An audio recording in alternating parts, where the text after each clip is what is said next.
Good morning everyone and welcome. My name is Cathy Laws and I am the Membership Secretary for the Wales Regional Group of the Council for British Archaeology. And I am Thomas Jones. In addition to being the Community Archaeologist for the Pembrokeshire Coast National Park Authority, I am also the Chair of the Association of Local Government Archaeological Officers Cymru, or ALGAO Cymru for short. It is a joy to be able to talk to you this morning at this difficult time, and I would personally like to thank the Pembrokeshire Coast National Park for having the foresight to set up this event virtually. We are going to present to you this morning a summary of the results of a survey carried out earlier in the year, which gathered information about the impact of the initial COVID-19 lockdown across the archaeological sector in Wales. I will now hand you over to Tomos to give you the background to the survey. Before I present the results of the survey to you, I think it's really useful for me just to give you a bit of background about why we commissioned this survey and why we thought it was a benefit. So back in June 2020, a similar survey was commissioned by the Association of Local Government Archaeological Officers UK. And what ALGAO UK were trying to do was basically see what impact the lockdown was having on the archaeological services within a local authority framework. As part of responses to that survey, all local authorities in Wales were represented, either directly in the case of national park authorities and indirectly where Welsh archaeological trusts responded. Unfortunately, there was some confusion regarding how and who should respond to that survey.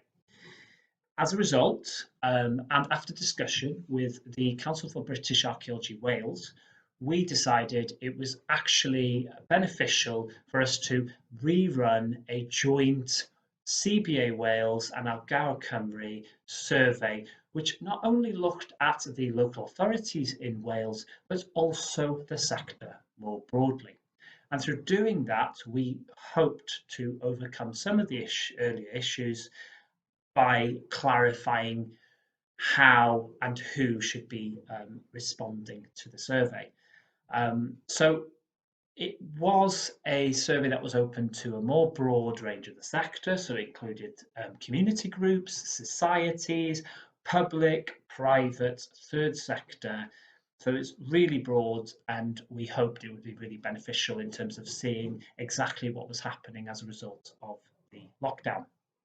So the call went out between July and August 2020 for people to complete that survey, and it was available bilingually, and we decided to use Google Forms as our platform.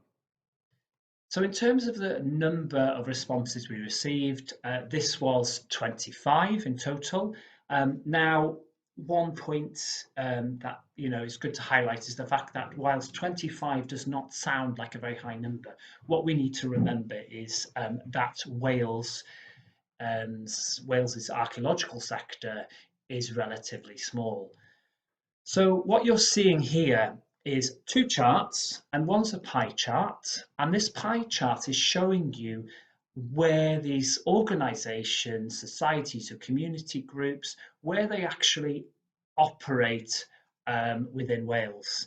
And what you can see is there's generally a fairly even split. So we can say that the responses are actually covering the whole of the operating area of Wales. It's worth noting that it is a slight increase when it comes to the southwest, but generally it's really positive that we can see that we have that even split. And then if you look at the types of organisations, again, it's really positive that we have a broad representation. So we've got the businesses including contractors. We've got charitable trusts or not-for-profits. We've got public services, government and local authority. We've also got societies, and then we've got community groups, museums, galleries and educational institutions. And we can see that we have a significant proportion of businesses not-for-profit and local authorities responding, but also we can see that societies are responding. So whilst some of the organisations or the type of organisations represented, there's not as many, it's still positive that we have got, that broad spectrum. So one of the areas that the survey explored was the impact at an organisational level. So what you can see here are two charts. So one is delivery of service and the other is the use of services during the lockdown. In relation to the delivery of services, we can see that the lockdown had a significant impact on those who responded. Almost 3/4 of those providing response stated that they were only able to operate at partial capacity. This means the lockdown did have some form of impact in terms of their delivery. In addition, we can see that 4% responded that they couldn't operate at all. So this means the lockdown effectively stopped their operations. Encouragingly, we can see that almost 1/4 did respond that they were able to operate at full capacity. So in some way, this is telling us that despite a significant impact on many organisations, community groups, societies, there is some positive that we can see that there is a degree of resilience within the archaeological sector in Wales. Equally, if we look at the chart presenting the results for use of service during the lockdown, we can see that the lockdown had a significant impact in the case of many of these organisations, societies and community groups. Whilst it is positive that we can see that over half state that usage remained the same, and also a small proportion reported that they had seen an increase in usage, we can see that 44% stated that there was a decrease in the use of their services. So just carrying on with looking at the impact at the organisational level, what these two charts are showing is the impact on staff. So what we can see in the first one is that we can see that despite the lockdown, over half of those who responded to our staffing responses are saying that actually that the staffing level remained the same. Concerningly, during lockdown, what we see is that actually almost half are saying that actually there's partial furlough or there's complete furlough or some degree of furlough going on. So, we can see that there is some impact at the staffing level.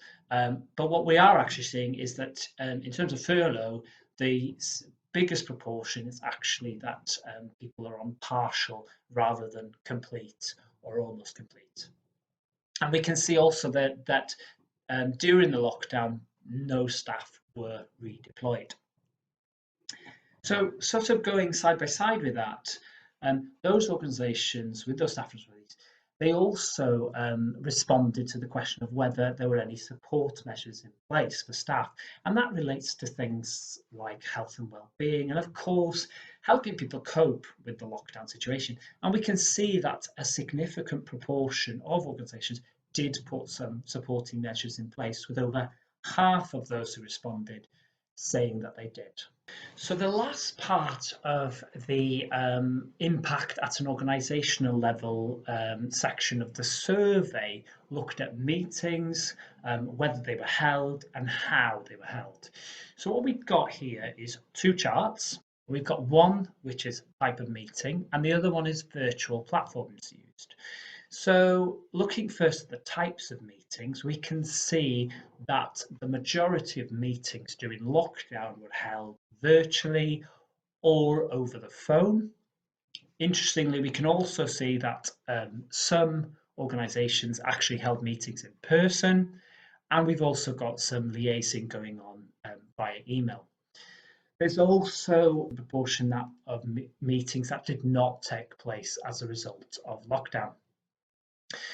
So we can see that virtual is the most frequent way that meetings were held during lockdown. And if we look at the second chart, which is virtual platforms used, we can see that a number of different platforms were used by different organisations, community groups and societies. What we can see is Zoom is by far the most popular, followed by Microsoft Teams. What will be interesting to see is going forward, do meetings take place more frequently virtually than in person, which was generally taking place prior to lockdown. So the second part of the survey looked at the impact of the lockdown at the work and activity level. And as part of that, we identified 24 areas 24 areas of work and activity that take place in archaeology. And what you're being presented with here is a stack bar chart, and it represents the type of impact on those specific areas of work and activity. So the blue represents cases where delivery has taken place as normal. The orange is where delivery has occurred, but it has taken place with some restrictions. And the third, the grey, represents where delivery has not taken place and has had to be suspended as a result of lockdown. Now, what's really interesting about the results is that we can see a pattern emerging.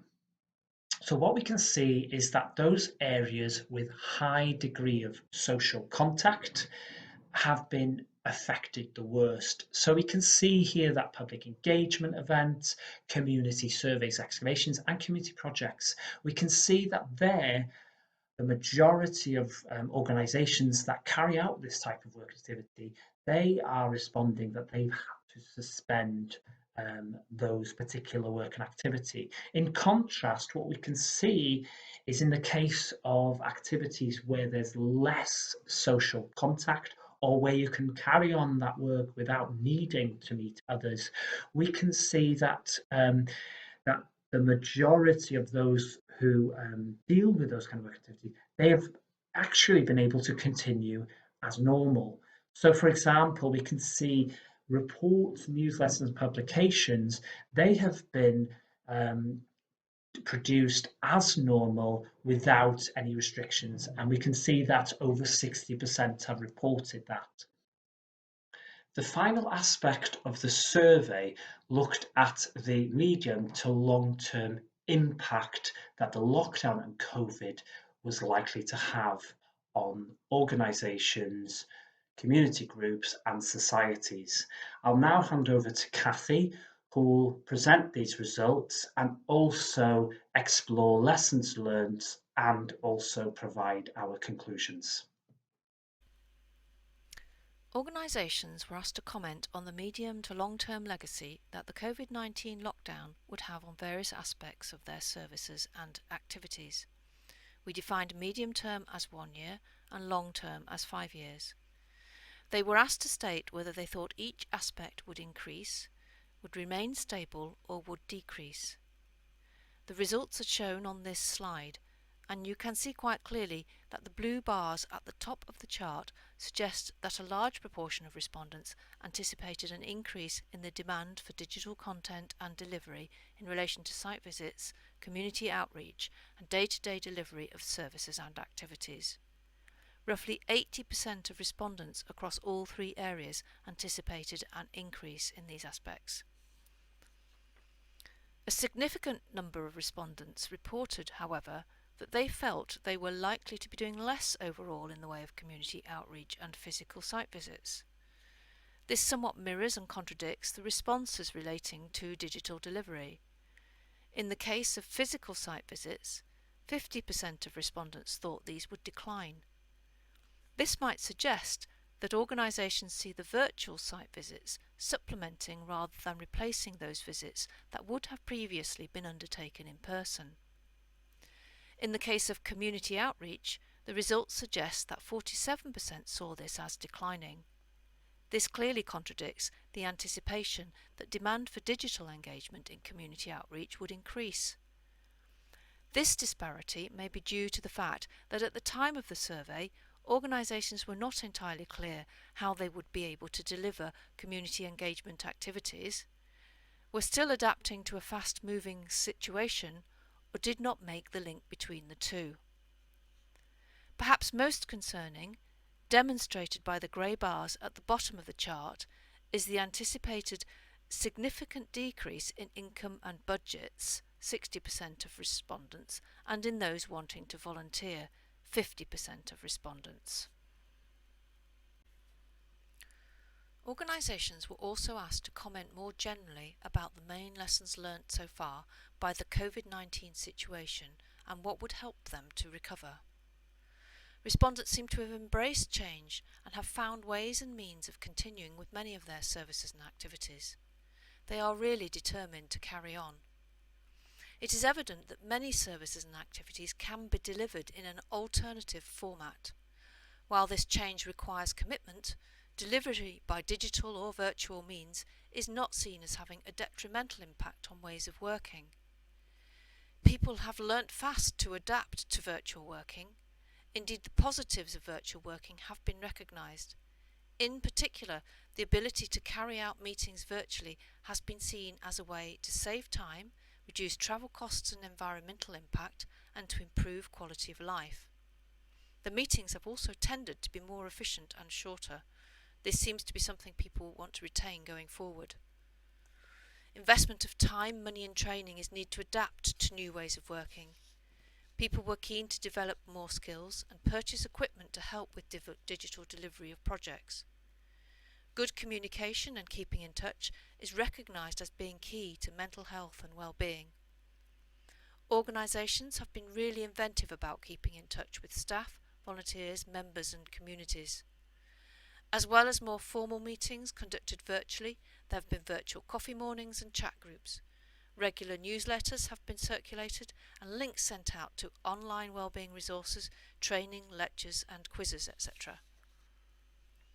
Despite the general acceptance of this new virtual world, however, it is evident that people do miss day-to-day contact with their colleagues and friends, and people also value access to the outdoors. As one respondent commented regarding engagement, "You can't beat physical engagement, handing round a piece of pottery, physically standing on a site." In conclusion, it is evident that almost all organisations were impacted by the initial lockdown in some way, but community-based and outreach activities which involve a high level of social contact, whether run through societies or professional organisations, were hardest hit. Overall, the sector showed great resilience, embracing change and finding ways and means of continuing with many services and activities via remote working. It is clear that embracing digital technology has been significant in carrying on and is key to the way forward. We have all started to become experts in digital communication platforms in both our personal and professional lives. The survey was completed at a time of great uncertainty. We have since had to contend with local restrictions and now a national lockdown in Wales. Despite this, discussion with colleagues would suggest that a way forward is being paved. Even during the first lockdown, organisations were investing in new technology and developing outreach strategies and volunteer programmes that were fit for a more digital future. And perhaps the event today is a great example of how far we have come. It would therefore be useful to rerun the survey to gauge how thinking has progressed once things have become clearer in terms of the direction of the pandemic. Employers acknowledged that the furlough scheme had helped retain staff through the initial lockdown. However, they see the need to develop more skills and purchase equipment to help with digital delivery of projects. Additional government funding is essential if continued staffing stability and service provision is to be maintained. Societies are keen to see increased availability of grants to help with their activities. The need for clear guidance is also apparent, both in relation to future local and national lockdowns and their implications, and also in relation to new ways of working. Despite the need to change, the survey has highlighted that we should not lose sight of our physical connection with people and place. Archaeology is a great contributor to this and should be retained irrespective of other changes and adaptations. It has and always will add to people's health and well-being. Cathy and myself would like to take this opportunity to thank those who provided a response to the survey, and also for the support of our respective committees. In addition, we thank you for taking the time to watch and listen to us present these results. If you would like to see the full details of the results, these will be available in due course in the forthcoming publication of Archaeology in Wales, Volume 59. Thank you.